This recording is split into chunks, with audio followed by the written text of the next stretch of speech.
안녕하십니까. 하모니카 연주 잘 들었습니다. 우리 박이순 지사님은 언제 또 하모니카를 이렇게 배우셨나요? 네. 그런가요?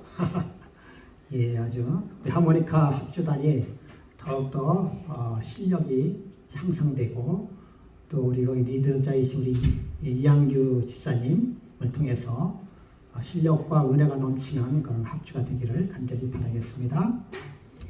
자, 오늘은 죄를 다스리자 라고 하는 제목을 가지고 생각을 해 보도록 하겠습니다. 13세기서부터 14세기 사이에 유럽에서 크게 유행되었던, 유행이란 말이 좀 적당한 단어가 아닌 것 같습니다만은 전 유럽을 휩쓸었던 페스트, 흑사병이 있었습니다. 감염된 지 3일이 지나면 피부가 까맣게 반점이 생기면서 일주일 이내로 죽어가는 무서운 병이 있었어요. 그래서 흑사병이라는 이름을 지었습니다. 참 속수무책이었어요. 어떻게 할 수가 없는 그러한 지경에 다다랐습니다. 시간이 지나면서부터 거리에는 시체가 나뒹굴고 있었고요. 정말 사람이든 짐승이든 모든 이 흑사병에 걸리는 존재들은 다 죽음을 면치 못했습니다. 이걸 어떻게 막을 수 있는 그런 방법이 없었어요. 그냥 방치하며 또 시체를 만지면 또 만지는 사람이 감염이 되기 때문에 가족도 죽고 가족의 죽음을 눈앞에 볼 수밖에 없고, 그리고 가족이 죽으면 그 가족을 어떻게 감당할 수 있는 그런 상황이 안 돼요. 그래서 사람의 시체를 마치 장사를 지낼 수도 없지, 그냥 구덩이에 파서 그 사람의 시체를 묻을 수밖에 없는 그런 현상이 바로 이 페스트였습니다. 글쎄요, 요즘에 그 코로나19처럼 무서웠는지, 아니 그거보다 훨씬 더 무서운 것이 아마 이 페스트였다고 생각이 듭니다. 그런데 이상한 일이 한 가지 벌어졌습니다. 그 유럽에 있는 모든 사람들이 러시아까지, 그때 우리 한국까지는 안 같아요. 모르겠습니다. 그까지는 이 러시아까지 다 침공을 해서 사람이 죽어갈 때 어떤 한 민족은 죽지 않고 살아나 있었어요. 여러분 그 민족이 어느 민족인지 아십니까? 예, 유대 민족이었어요.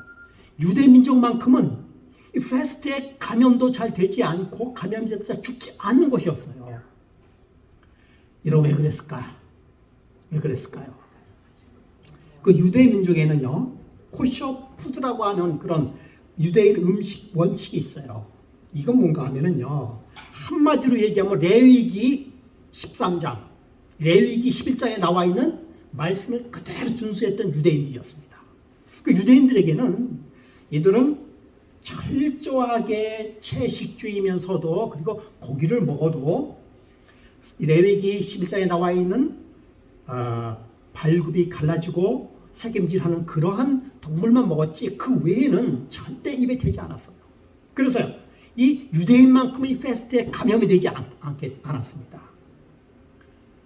바로 이 음식이 그들의 그 민족을 살리는 그런 놀라운 효과가 일어나기 시작했습니다. 코셔푸드. 여러분, 먹는 것이 중요함은 평소에는 잘 모릅니다. 근데 언제 알게 됩니까? 건강이 악화됐을 때, 그리고 이러한 유행병이 창궐할 때에 그 결과가 나타나게 되는 것입니다. 그러나 이 유대인들이 가지고 있는 하나님의 말씀에 순종함이 오히려 뭐가 됐어요?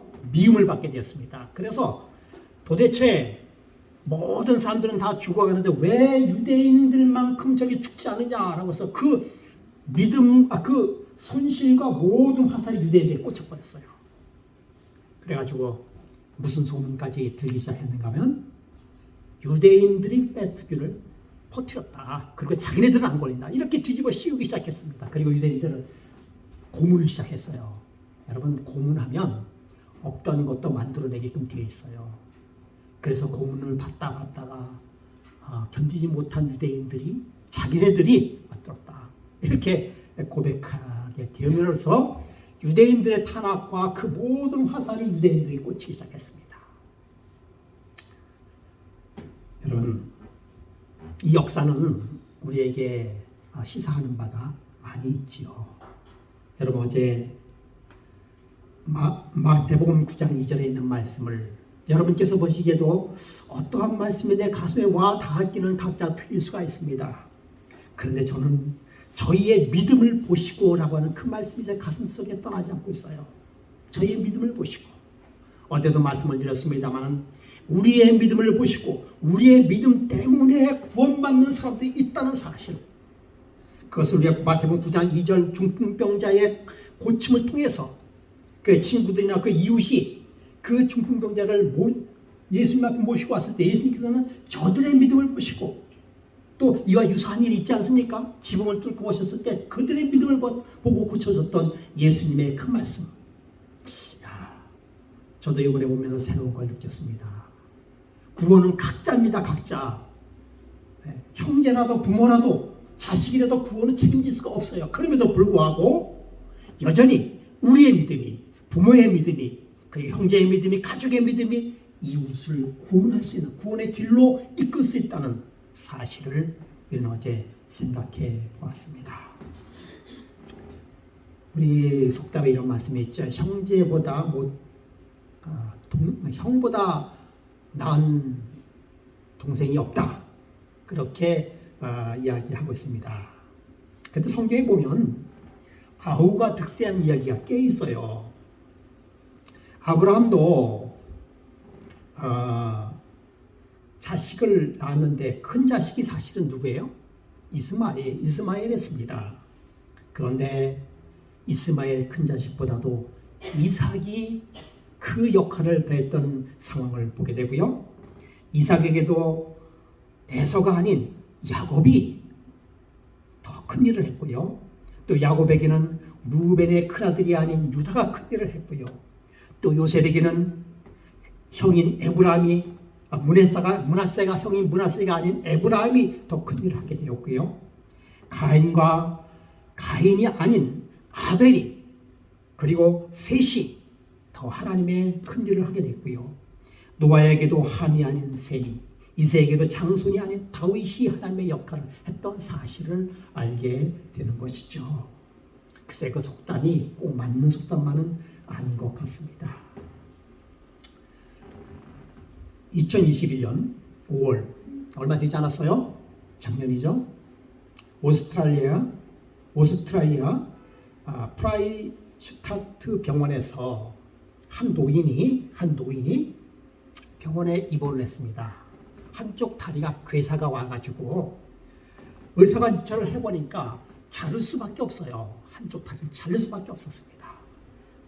그래서 의사의 지시에 따라서 한쪽 다리를 잘라버렸어요. 그런데 자르고 보니까 정말 잘라야 할 다리는 자르지 않고 멀쩡한 다리를 잘라버렸어요.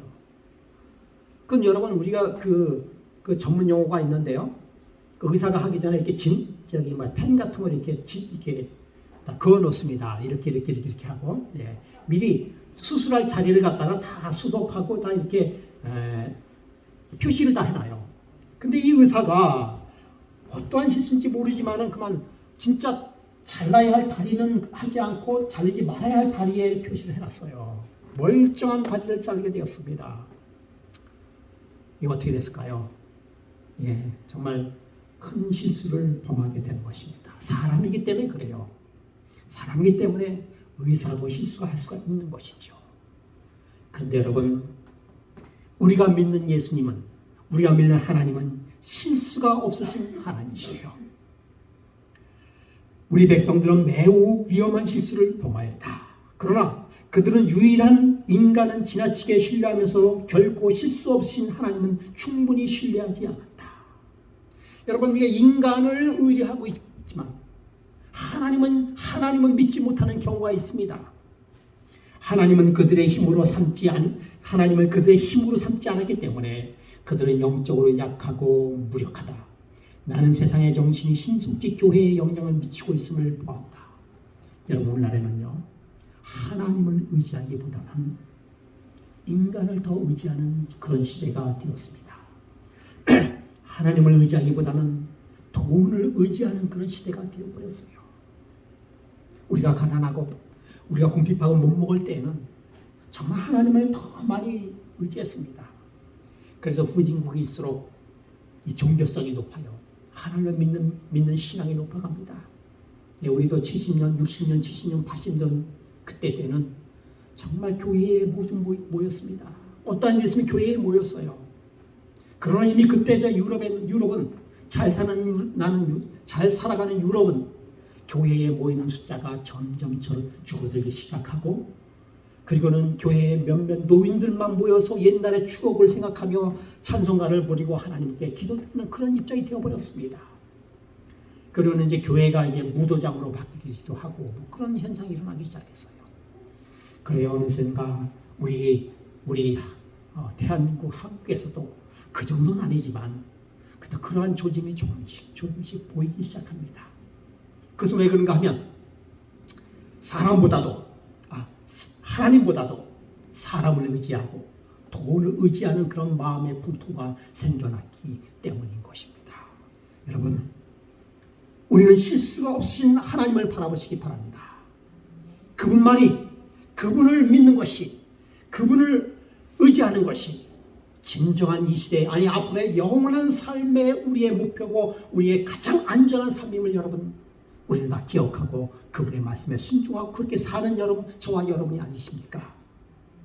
그런데 가끔 우리의 신앙생활을 하다 보면 그렇게 예수님을, 하나님을 의지하고 살았는데 그럼에도 불구하고 끝이 안 좋을 수가 있다라고 하는 상황에 대하여 여러분 어떻게 생각하십니까? 첫 번째, 여호와로 말미암는 삶을 사시기 바랍니다.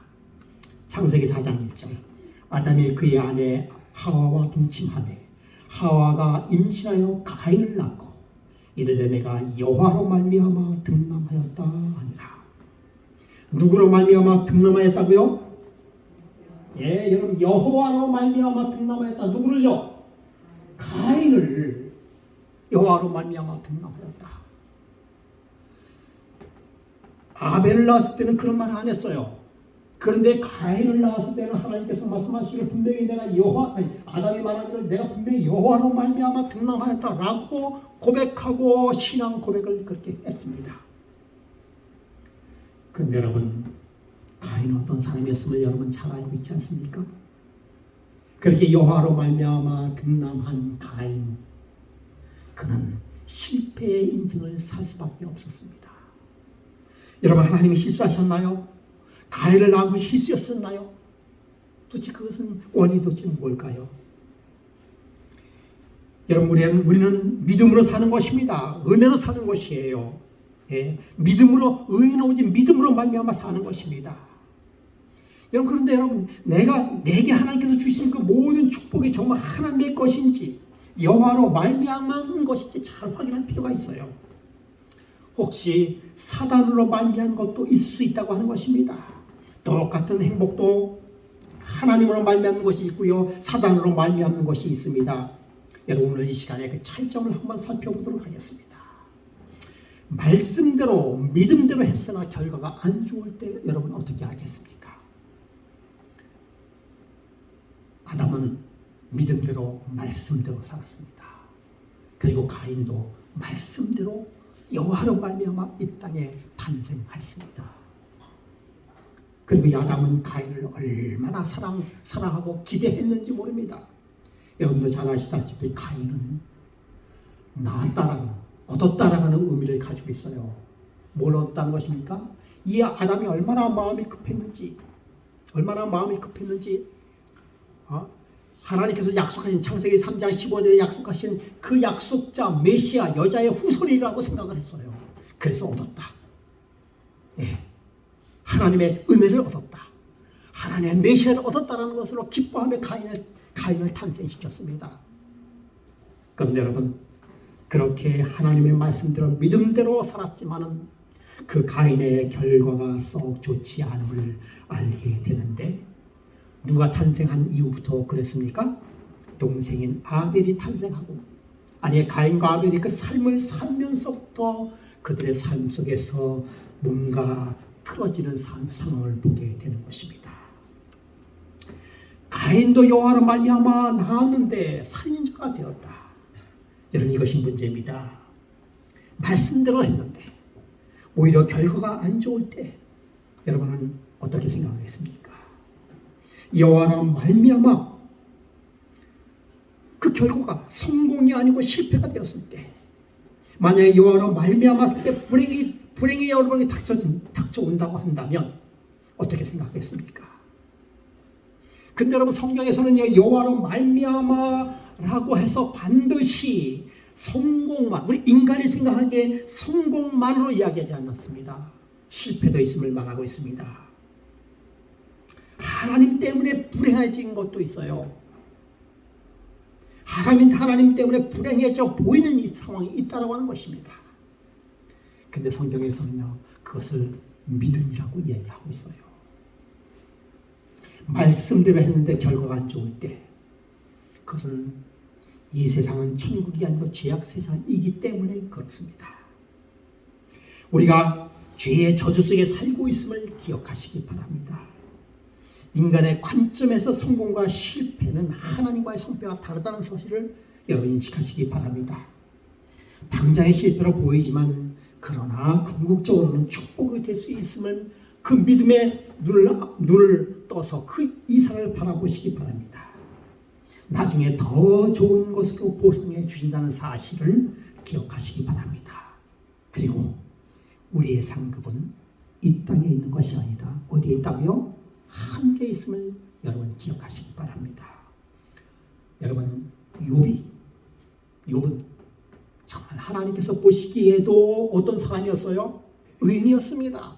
하나님께서 아주 자랑스럽게 내놓을 수 있는 그때 당시의 의인이었어요. 참 충실한 그런 하나님의 종이었습니다. 근데 그에게 닥친 어려움은 어떠한 인간도 상상할 수 없는 그런 큰 어려움이었습니다. 마찬가지예요. 그가 하나님의 뜻대로, 그가 보기에는 하나님의 뜻대로 산 죄밖에 없는 것 같았는데, 그러나 그에게 닥친 어려움은 상상을 초월하게 되는 것입니다. 도대체 왜 그랬을까요? 인간의 관점으로 봤을 때 욥은 실패했습니다. 인간의 관점으로 봤을 때 그런 하나님을 배반하고 해도 누가 뭐라 그럴 수 없을 상황도 그렇게 펼쳐져 있었습니다. 그러나 결과는 절대로 그렇지 않았습니다. 이 땅은 하나님의 축복을 다 감당하지 못했어요. 여러분, 욥은 자기 고난을 통해서 예수 그리스도의 그 십자가의 고난을 그 몸소 체험했습니다. 그리고는 자기가 그래도 죄인이라는 사실을 가슴속 깊이 느끼게 되었어요. 여러분, 욥의 고난을 통하여서 얻는 축복은 놀라운 축복이었어요. 여러분, 성경에서 보시다시피 그의 자녀들이 죽었지만 그 자녀들 다 구원받았어요. 그가 구원받은과 더불어 하나님께서는 또 새로운 자녀들을 축복해 주셨습니다. 그가 잃어버린 양떼, 낙타떼 그 이상으로 하나님께서 축복을 다 해주셨어요.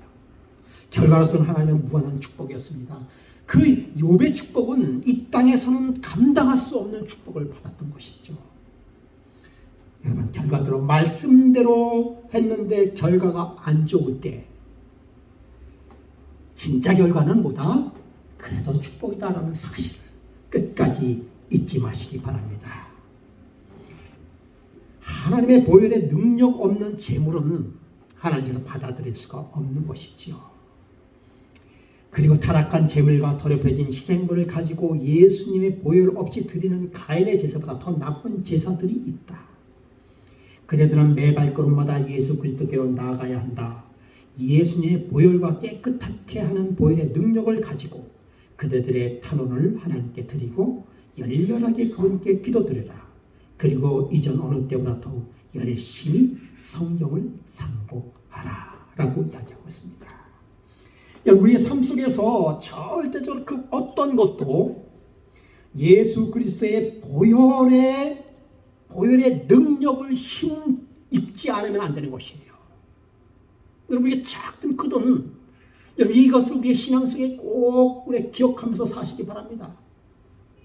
그것이 크든지 작든지 간에 십자가에 보혈의 능력이 함께 포함이 되어 있어야 된다라는 하는 사실을 여러분 기억하시기 바랍니다. 이것이 없이는 예배도 필요가 없고 예배도 하나님께서 받으실 만한 예배가 되지 않습니다. 우리의 삶의 그 어떤 것도 하나님께서 받으실 만한 예배가 되지 않고 있어요. 내 주의 보혈은 정하고 정하다. 우리를 위하여 흘리신 그 피의 공로. 여러분 가인과 아벨의 예물의 차이는 바로 그러한 차이였습니다.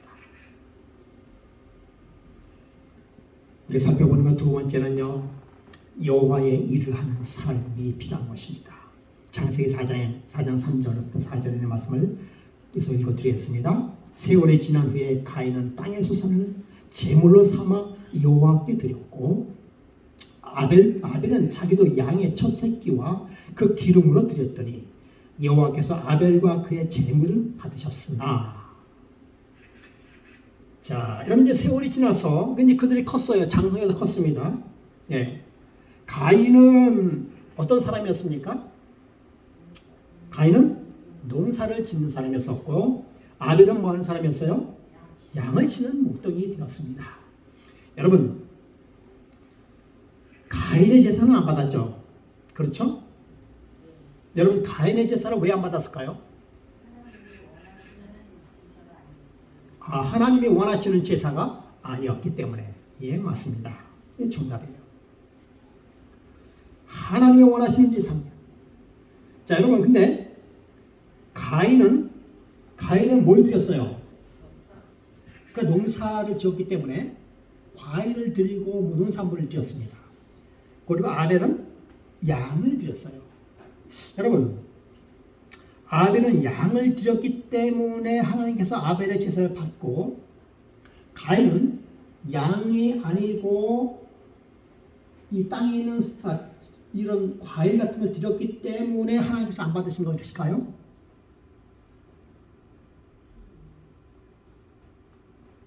어떤 것입니까? 여러분 제사 제도에서 물론 제사는 반드시 양으로 드리는 제사가 있어요. 그런데 양뿐만 아니라 그 과일이나 곡물로 드리는 제사도 있습니다. 그러니까 그걸 소제라고 얘기하는데요. 소제는 고운 가루를 하나님께 이렇게 드리기도 합니다.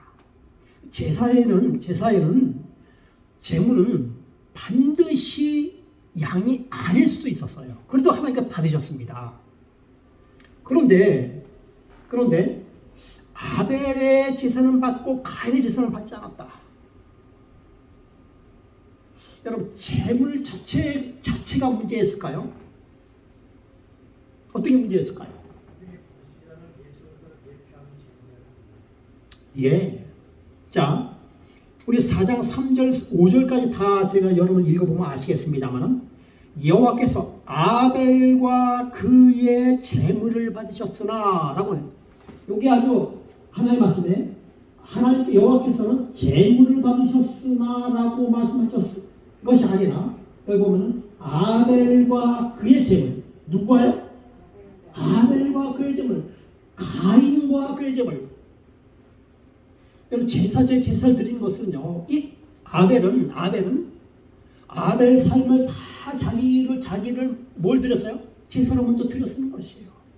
그런데 가인은 여기 보니까 가인은 이 땅의 소산을 제물 삼아 여호와께 드렸고 아벨은 자기도 양의 첫 새끼와 그 기름을 드렸더니 여호와께서 아벨과 그 제사를 받으셨으나 먼저 제물 자체도 사실은 뭐 중요하기도 하지만 반드시 가인이 땅의 소산으로만 드렸기 때문에 하나님께서 안 받으신 것은 아니라 먼저 가인의 삶이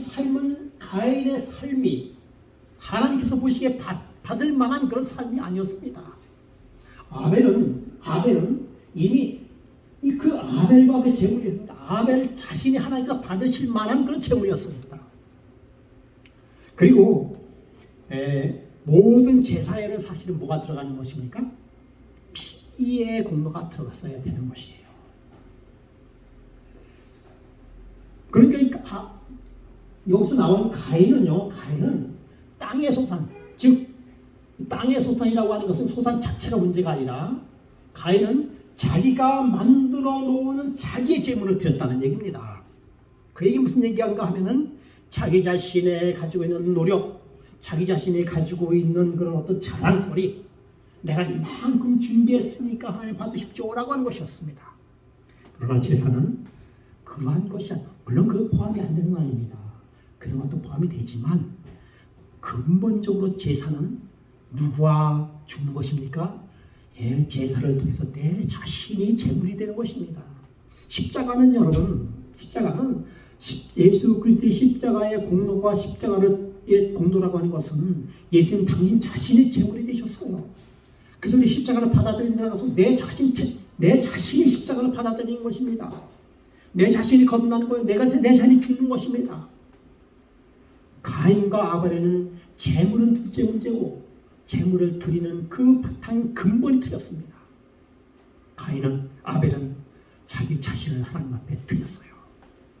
그 드림의 표징으로 양을 제사로 드린 것이죠. 이런 피는 사랑입니다. 피는 사랑이에요. 피가 나는 동물은요, 반드시 사랑을 갖게 되어 있습니다. 여기 난초가 있는데요.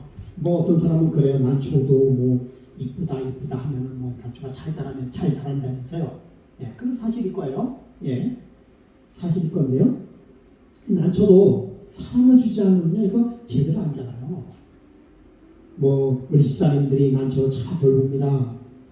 예, 일주일 동안 여기에 있으면 공기도 탁하고 안 좋으니까 물도 주고 공기도 쓸 수 있도록 저 주방에다 갖다 놓고 돌봐 사랑을 줘야 되는 것이에요. 사랑을 줘야 되는 것이에요. 그런데 여러분, 그래서 이 사랑의 결과로 이 난초도 뭘 합니까? 이제 꽃을 피우잖아요. 꽃을 피워서 그 사랑이 이렇게 서로 나누는 것입니다. 나누는 것이에요. 그런데 여러분, 피를 가지고 있는 동물은요, 사랑이 있어요. 사랑. 그래서 피를 가지고 있는 동물들은 물고기라도 자기 새끼를 사랑하고 있어요. 그 사랑의 증표가 나타나고 있습니다. 예. 피를 흘리는 동물, 식물은 피를 흘리는 것 같잖아요. 피가 빨갛지 않아서 그런가? 확실히 모르겠습니다만은 피를 흘리는 동물들은요, 무조건 사랑을 가지고 있어요. 사랑의 정도가 좀 틀리긴 해요. 여러분, 물고기도 자기의 새끼를 얼마나 사랑하는지 몰라요. 여러분도 잘 아시다시피 가시고기는 자기 새끼를 위해서 몸을 바치는 그런 물고기예요. 또 문어도 그렇고 자기 새끼를 보호하고 자기 새끼가 부화해서 먼 세상 나가기 전까지 자기 목숨을 다 바쳐서 사랑하고 있습니다. 그래서 문어가 피가 나나? 동물들은 피를 흘리는 동물들은 사랑을 가지고 있습니다. 그래서 여러분, 예수 그리스도께서 피를 흘렸다고 하는 것은 생명이요 사랑을 나타내는 것입니다. 피를 흘리는 동물. 여러분, 인간은 이런 말도 있잖아요. 피도 눈물도 없다. 그런 건 사랑이 없는 사람이에요. 우리는 피를 가지고 있는, 피를 흘리는 그러한 존재입니다. 예수님께서 우리를 위하여 피를 흘렸어요. 그래서 피의 제물을 받는 것입니다. 여러분, 직업에는 귀천이 없는 것은 사실이지만 그러나 직업에도 성과 속은 있습니다. 여러분, 성이 뭘까요? 속은 뭘까요? 우리가 하는 그 일들이 하나님께 속한 것이라고 믿고 구별하면 그건 성에 속한 것입니다. 그러나 그렇지 않고 내 욕심대로 내 희망대로 그 직업을 운영하고 산다고 한다면 그것은 속에 속하는 것이죠. 이런 아벨은 그가 뭐 유목 생활을 했고 뭐 그렇게 하긴 하지만 그러나 그의 그 직업 자체가 하나님께 속한 직업이었어요. 가인은 그가 정착 생활을 하면서 그의 부를 쌓는 그런 일들을 했어요. 그래서 사실 유대인들은 정착 생활을 하지 않습니다. 유목민들이에요. 다 다니면서 사는 사람들이 유대인들이었어요. 그러면서 하나님을 의지하고 그렇게 사는 사람들이 유대인들이었습니다. 근데 이 정착 생활을 하면서 뭐 하는 게 됐습니까? 사람들이 이상하게 하나님을 떠나고 자기 자신을 뭐하고? 자기 자신을 이렇게 드러내고 섬기는 그런 일에 접하게 되었습니다. 이 정착 문화, 이 쌓아가는 문화가 참 좋기도 하지만 근데 자칫 잘못하면 그것에 너무 우리가 비중을 크게 둠으로 말미암아 하나님을 의지하는 그 의지의 믿음이 약해질 수 있다는 사실을 우리가 생각해 볼 필요가 있는 것입니다. 여러분 그 오리를 잡는 방법이 있대요. 나는 잡아보지 않았습니다만 오리가 많은 그런 데서는요 어떻게 하는가 하면 오리가 이제 날라오면요 먹이를 줍니다. 먹이를 줘요. 그래서 애들도 눈치가 있고 또 환경에 적응력이 있기 때문에 먹이가 자동으로 생기는 곳에 자주 모이게 되는 것이죠. 그래가지고 먹이 구하려면 얼마나 힘이 들어요. 근데 그곳에 가면 먹이가 그냥 넣어져 있어요. 그러니까 처음에는 먹이를 다 뿌려주고 그 다음에 또 놀러 오고 그럴 때마다 먹이를 주고 그러면 이제 놀이가 다른 데 안 가고 이제 거기서 그저 유유자적하면서 시간만 되면 뿌려지는 그 먹이를 먹게 되는 것이에요. 근데 그게 함정이에요. 잘 날으려고 하지 않아요. 또 운동도 안 하기 때문에 살이 찝니다. 그걸 또 어떻게 하는가 하면 먹이를 주면서 그냥 쉽게 이렇게 망을 만들어 가지고 쉽게 그냥 덮쳐서 오리를 잡게 하는데 이게 오리를 잡는 방법이라고 얘기하더라고요. 여러분 그 오리 잡는 방법이 사단이 그리스도인을 잡는 방법일 수도 있어요. 이 땅에 좋은 것들을 자꾸만 줘요. 그래서 그것을 한두 번 받아먹다 보니까 우리는 하늘을 바라보는 것보다도 어디를 바라보게 돼요? 자꾸 땅의 것을 바라보게 되는 것이에요. 유대인들이 그랬습니다. 유대인들이 이스라엘 백성들이 애굽에서 사단은 오리 잡는 방법을 생각해 고안해냈어요. 처음에는 그들이 하나님을 섬기면서 이렇게 유랑생활을 하고 하늘을 바라보고 그 다음에 시절을 바라보면서 하나님의 은혜를 구하고 그렇게 살았었는데 애굽의 고센 땅에 살면서 농사를 짓고 그들이 거기서 이제 정착 생활을 하면서 그들이 낮에는 노동해서 돈을 벌고 또 시간 있으면 농사를 지어서 먹을 것을 해결하고 그렇게 살다 보니까 그저 그렇게 살만해요. 그것이 400년이 넘어가면서부터 그들은 더 이상 하나님을 의지하는 하나님의 의지력보다는 왜냐하면 사망에 가서는 그들의 삶은 늘 하나님께 간구하는 삶이 되었어요. 내일이 보장되지 있지 않기 때문에 하나님을 의지하고 살았는데 애굽의 고센 땅에 살다 보니까 됐어요. 거기 가보니까 먹을 것을 몇 년 정도 이렇게 쌓아놓도 되겠어요. 그래서 점차적으로 하나님을 의지하는 의지력이 떨어지기 시작했습니다.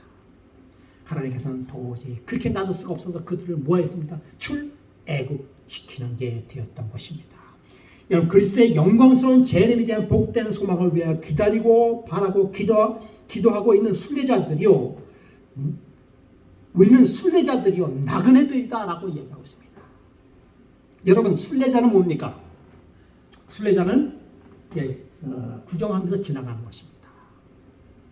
그 나그네예요. 여러분 이렇게 여행 한번 다녀봤죠? 경주로부터 이렇게 참 좋긴 좋습니다. 그렇죠? 그러나 그 왕궁이나 경복궁 같은 그렇게 살 건 아니잖아요. 그렇죠? 그냥 보고 지나가는 것입니다. 나그네라는 것이에요. 나그네. 만약 우리가 이 사실을 믿고 실제적인 생활에 적응한다면 얼마나 활기찬 행동이 이 믿음과 소망을 고무시킬 것인가. 또한 얼마나 서로 열렬히 사랑하며 하나님의 영광을 위하여 성화된 생애를 살려고 얼마나 신중한 노력을 기울일 것인가. 또한 영원한 보상을 바라는 간절한 마음으로 우리들과 세상 사람들과의 사이를 뚜렷하게 구별하는 경계선을 얼마나 확실히 그어 놓았을 것인가. 여러분, 우리가 일명 이 세상 사람과의 사이의 뚜렷한 구분의 경계선이 뭡니까? 여러 가지 경계선을 볼 수 있잖아요. 그렇죠? 근데 여러분, 뚜렷한 경계선은 저는 안식일이라고 생각이 들어요. 그러니까 하나님을 믿는 사람과 안 믿는 사람의 뚜렷한 경계선은 뭡니까? 안식일이에요. 여러분, 유대인들이 이 가인과 아벨도 이런 뚜렷한 경계선이 있기를 하나님께서는 바라셨습니다. 우리가 첫째는 안식일이고요. 여러 가지 하나님과 일명 이 세상 사람과의 사이에 뚜렷한 경계선을 우리가 그어놓을 필요가 있습니다. 그것이 무너지기 시작할 때, 재림의 영광스러운 복된 소망이 흐려진다는 사실을 성경은 이야기하고 있는 것입니다. 여러분, 근데 예수 그리스도는 어린 양이시면서 이제 초태상의 의미를 가지고 있어요. 이 가인은 땅의 소산으로 재물을 삼았고요. 이 땅의 소산인 것은 아까도 말씀드렸습니다만 인간의 정성, 나 중심, 예수 없음을 이야기하는 것입니다. 그것을 삼아서 제물을 드렸기 때문에 하나님께서 안 받으셨고요. 아벨은 양의 첫 새끼와 그 기름으로 드려서 양의 첫 새끼는 예수 그리스도를 의미하는 것입니다. 기름은 예수님의 희생을 의미하는 것이에요. 그래서 우리가 과거에도요, 농사를 지어도요, 첫 번째 나는 것은요, 하나님 앞에 드렸어요. 예. 그래서 이제 첫 탄생, 첫 태상은 예수님을 의미한다는 의미로 그렇게 드렸던 것이죠. 그러면 여러분, 이 첫 태생은 예수 그리스도를 의미한 것이에요. 더 나아가서 그것은 뭘 의미한 것입니까? 제사는 십자가를 중심으로 나타나는 제사를 의미한 것입니다.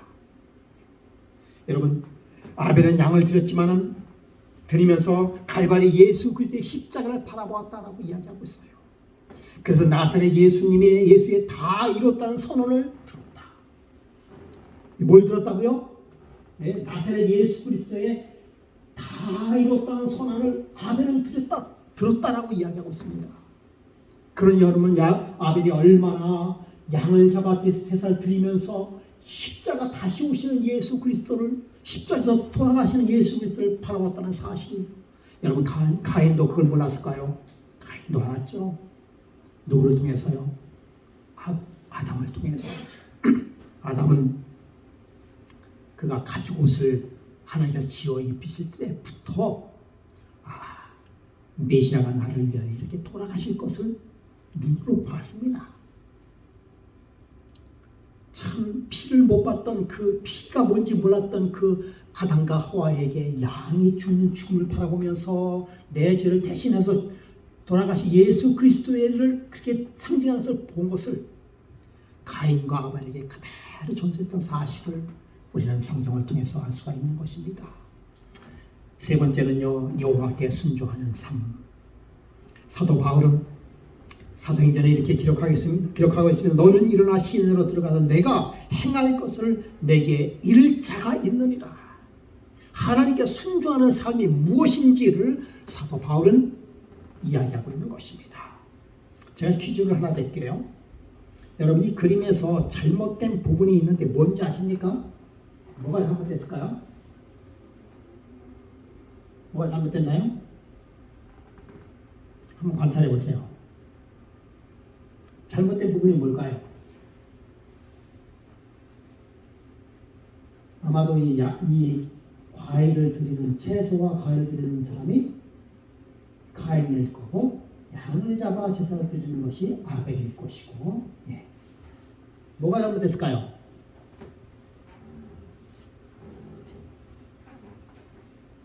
이것은 하나의 사파가 되겠는데요. 시간이 없어서 제가 답을 말씀드릴게요. 이것은 사실은 은근히 가인은 채소를 가져와서 잘못된 부분이다라고 생각할 수가 있는데요.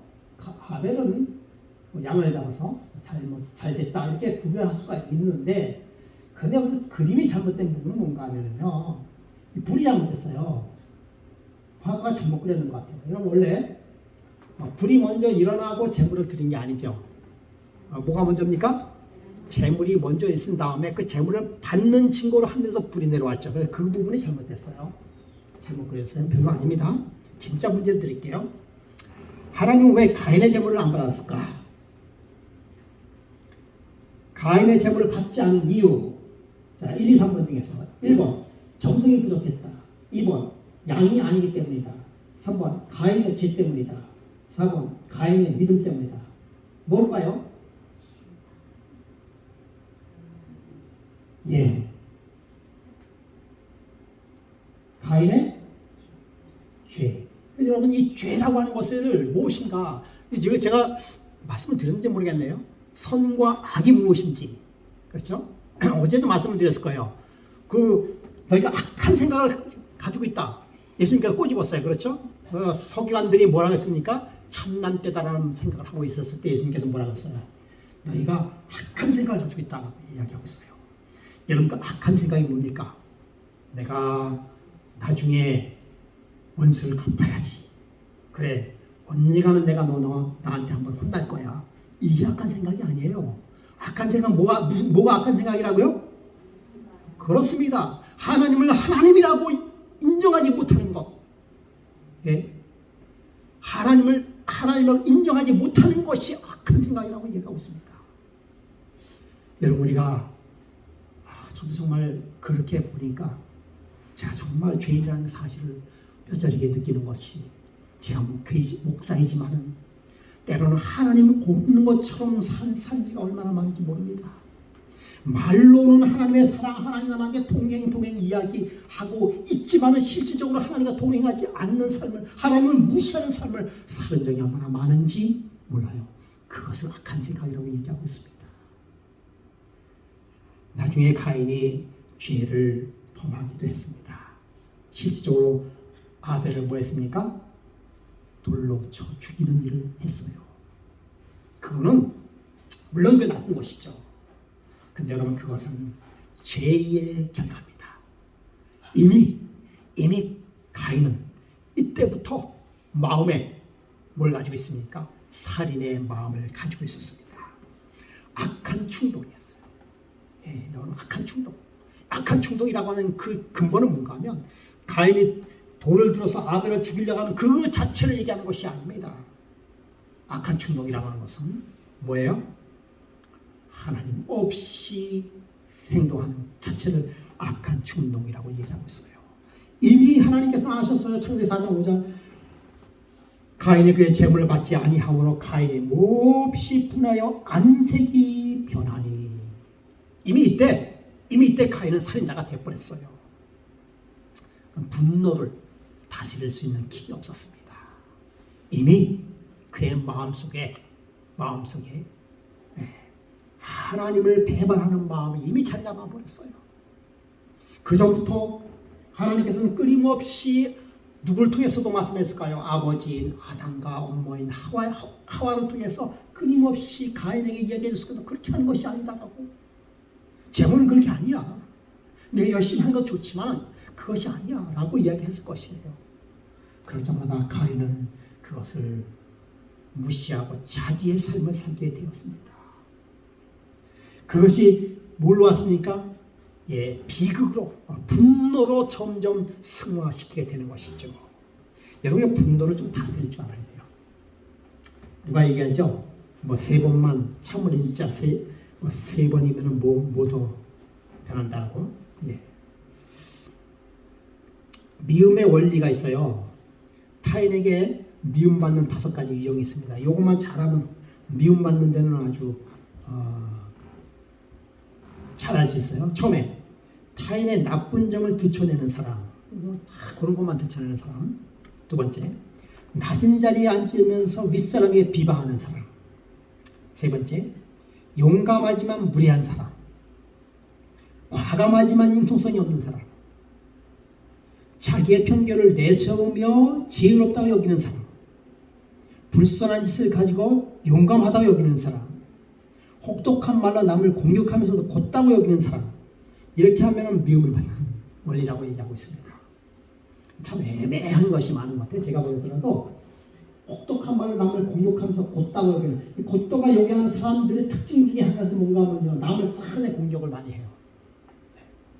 그다음에 아주 용감한 사람, 그러나 불손한 짓을 가지고 용감, 자기 편견을 내세우면서 지혜를 떠기는 사람, 과감해서 융통성이 없는 사람. 이것도 뭐 남의 미움을 받는 건가? 예. 여기에 보니까 똑같지는 않지만 비슷한 점도 저하고 있다는 게 조금 들었어요. 여러분 어떻습니까? 이거는 뭐 그렇고요. 누가 한 얘기입니다. 예. 그러면 여러분, 우리는 예수 그리스도 앞에 죄짐을 푸시기 바랍니다. 오스카 와일드는 이렇게 이야기하고 있습니다. 들으라, 너희는 사랑하는 이를 죽이고 있다. 더러는 실선 눈으로 더러운 달콤한 말로 비고편 놈을 깃으로 용감한 자는 거루로 살인하고 있다. 우리가 모르는 사이에도 이러한 일들을 행하고 있다라고 하는 것입니다. 여러분, 성경에 나와 있죠. 아니요, 우리 찬송가에 나와 있죠. 예수가 내게 계시니 시험이 하나 겁없네. 기쁨의 그런 대신은 예수를 위해 삽시다. 주 안에 있는 나에게 딴 것이 있으랴. 십자가 밑에 나와 내 죄짐을 풀었네. 주님을 찬송하면서 할렐루야 할렐루야, 내 앞길 험악하여도 나 주님만 따라가리. 여러분, 주님이 내 가슴속에 있으면 그 모든 것들이 다 해결되는 것입니다. 그러므로 여러분, 우리가 분노를 믿지 말고 분노하지 말고 서로 사랑하시기 바랍니다. 그래서 성경에서 사랑절을 이야기하는 것입니다. 우리가 사랑절을요, 여러 번 한번 읽어보시기 바랍니다. 사랑은 오래 참고, 사랑은 온유하며, 사랑은 자랑하지 아니하며, 시기하지 아니하며, 자랑도 교만도 아니하며, 물에 행치 않고, 자기의 유익을 굳지 않고 성내지 아니하고. 여러분, 예수 그리스도가 내 가슴속에 있는 사람은 이렇게 살아갈 수밖에 없는 것이죠. 예수 그리스도가 내 가슴속에 있는 사람은 성내지 아니하고 진리와 함께 기뻐하고요. 예수 그리스도가 나와 함께 있는 자는 모든 것을 감싸고 모든 것을 바라고 모든 것을 참아내며 영원토록 변함없는 그러한 사랑을 소유할 수가 있는 것입니다. 선행을 행하지 아니하면, 선행을 행하지 아니하는 것이 바로 죄인 것입니다. 가인이 선행을 하지 않는 것. 여기서 나와 있는 선행이 뭔지 아시죠? 선행은 뭐 남을 구제하고 그런 것도 선행이에요. 하나님의 뜻에 살지 아니하면이라는 것이에요. 그러니까 악을 행하면 라는 것입니다. 하나님과 떨어져서 살면, 네가 너의 죄를 다스릴지니라. 여러분, 우리의 죄를 다스리는 것은 예수 그리스도밖에 없는 것입니다. 예수 앞에 나오면 모든 죄 사하고 그 품에 안겨 편히 쉬겠네. 우리 주만 믿으면 구원함을 받으며 영생 국능 멸관 우리가 받겠네. 여러분, 예수 그리스도를 바라보면서 찾아오시는 예수 그리스도를 우리가 외면하지 마시고, 지금도 여전히 우리와 함께 찾아오시는 그 예수님, 우리는 그 예수님을, 우리 가슴속에 찾아오시는 예수님을, 여러분, 예수님의 음성을 여러분 들을 수 있습니까? 들으십니까? 아담에게서 찾아왔습니다. 이제 하나님께서는 마지막으로 누굴 찾아왔습니까? 가인을 찾아왔어요. 아담아 부르셨던 그 하나님께서 가인아 찾아오시면서 내 아우가 어디 있느냐라고 묻고 있습니다. 그때 내가 알지 못하나이다, 내가 아우를 지키는 자라니까. 끝까지 죄인을 찾아오시는 예수님의 모습을 바라보게 되는 것입니다. 여러분, 우리의 삶 속에서 우리를 찾아오시는 예수님을 바라보시기 바랍니다. 우리를 찾으시는 예수님의 음성을 들으시기 바랍니다. 그것은 하나님과의 1대1의 대화에서 찾을 수 있는 것입니다. 1대1의 대화. 여러분, 하나님의 말씀을 우리가 연구하고, 또 우리가 하나님을 찬양할 때 하나님과 사이에 우리 1대1의 대화가 성립이 되는 것입니다. 여러분, 이런 경험이 우리에게 많이 있어야 되는 것이에요. 여러분, 1대1의 대화를 하기 위하여 여러분 어떻게 해야 될까요? 어떻게 될까요? 가인은, 아벨은 하나님께 순종하며 그의 제사를 제대로 드렸어요. 우리는 어떤 삶을 살아야 될까요? 하나님과 1대1의 대화를 나누기 위하여, 하나님의 음성을 듣는 선한 일을 하기 위하여 우리는 어떻게 해야 될까요? 아주 답은 간단합니다. 기도 생활과 말씀 생활, 그리고 우리의 삶 봉사 생활이에요. 이건 아주 모든 설교의 결과예요. 더 이상 좋은 그런 설교가 없습니다. 네, 결과입니다. 그래도 우리가 이번 설교를 통해서 두 가지로 결론을 지을 수가 있습니다. 하나님과 1대1의 대화. 첫 번째는 성경을 연구하라. 두 번째는요, 죄를 다스리라. 라는 오늘의 제목과 똑같습니다. 여러분, 성경을 연구하는 것. 우리가 지금 정말 여러분 우리가 기본적으로 해야 할 것이 있습니다. 예, 그것이 뭔가 하면요, 성경 연구인데 성경을 어떻게 할 것이냐. 아주 기본적인 것, 교과 공부. 사실 저도 그렇습니다. 솔직히 코로나 이후에 우리가 교과 공부를 제대로 안 하니까 교과 공부에 조금 소홀할 수가 있어요. 그래서 앞으로는요, 이 교과 공부에 대해서 더욱더 우리가 강조하고 신경을 써야 되겠습니다. 매일 해야 하는 것이 교과 공부예요. 그 다음에 성경 통독이 필요합니다. 성경을 읽어야 되는 것이에요. 예, 그 다음에 설교 말씀을 청취하는 것 좋습니다. 요즘에 얼마나 많은 설교를 들을 수가 있습니까? 네, 설교 말씀을 듣고 내 자신을 바라보는 것, 이거 아주 기본적이라고 생각합니다. 이것이 하나님과 나 사이의 1대1의 대화. 이렇게 했을 때 우리의 믿음을 보고 구원받을 자가 있다는 사실을 여러분 기억하시기 바랍니다. 그리고 이번에 설교 제목 것처럼 죄를 다스리고 내 자신을 하나님 앞에 온전히 내놓는 그런 삶이 오늘 저와 여러분에게 필요한 삶이 아니겠습니까? 여러분, 정말 우리 금호행복교회는 여러분만 계시면 교회는 충분히 부흥할 수 있습니다. 숫자 정도 부흥할 수 있어요. 우리만 있으면.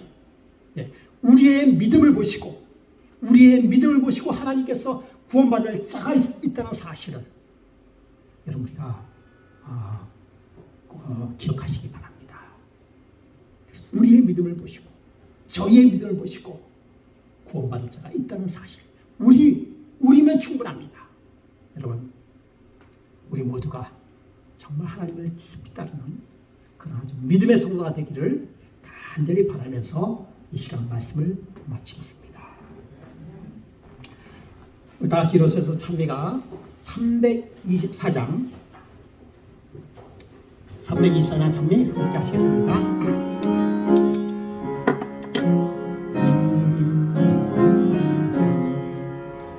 내 주의 정하고 정하라. 내 죄를 정케 하신 주 나로 하시고 내가 주께로 지금 가오니 골고다의 보혈로 날 씻어주소서. 이 추한 죄도 주께로 나아가며 내 사악함을 씻으사